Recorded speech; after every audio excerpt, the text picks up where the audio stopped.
మత్తయి సువార్త 16వ అధ్యాయము 13వ వచనము నుండి 23వ వచనము వరకు. మత్తయి సువార్త 16వ అధ్యాయము 13వ వచనము నుండి 23వ వచనము వరకు.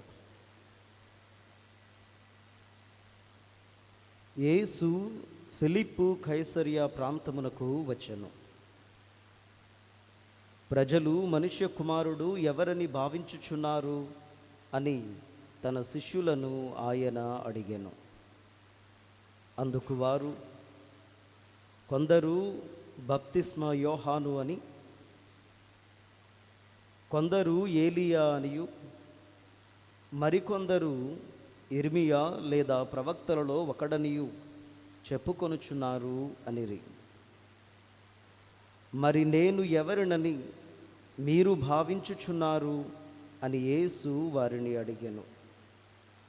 అందుకు సీమోను పేతురు, నీవు సజీవుడవగు దేవుని కుమారుడవైన క్రీస్తువు అని సమాధానమిచ్చెను. యోనా పుత్రుడవగు సీమోను, నీవు ధన్యుడవు. నీకు ఈ విషయమును తెలియజేసినది పరలోకమందున్న నా తండ్రియే కాని రక్త మాంసములు కావు. నీవు పేతురువు, ఈ రాతి మీద నా సంఘమును నిర్మించెదను. నరక శక్తులు దీనిని జయింపజాలవు. నేను నీకు పరలోక రాజ్యపు తాళపు చెవులను ఇచ్చెదను. భూలోకమందు నీవు దేనిని బంధింతువో అది పరలోకమందును బంధింపబడును. భూలోకమందు నీవు దేనిని విప్పుదువో అది పరలోకమందును విప్పబడును.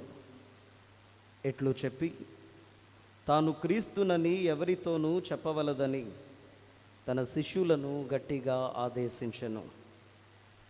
అప్పటి నుండి యేసు శిష్యులతో తాను యెరూషలేమునకు వెళ్ళి పెద్దల వలన, ప్రధానార్చకుల వలన, ధర్మశాస్త్ర బోధకుల వలన పెక్కు బాధలను అనుభవించి మరణించి 3వ దినమున పునరుత్థానుడగుట అగత్యమని వచించెను. అంతట పేతురు ఆయనను ప్రక్కకు కొనిపోయి, ప్రభూ, దేవుడు దీనిని మీకు దూరము చేయునుగాక.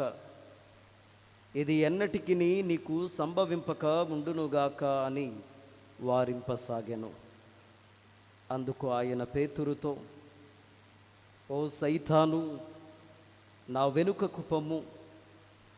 నీవు నా మార్గమునకు ఆటంకముగా ఉన్నావు.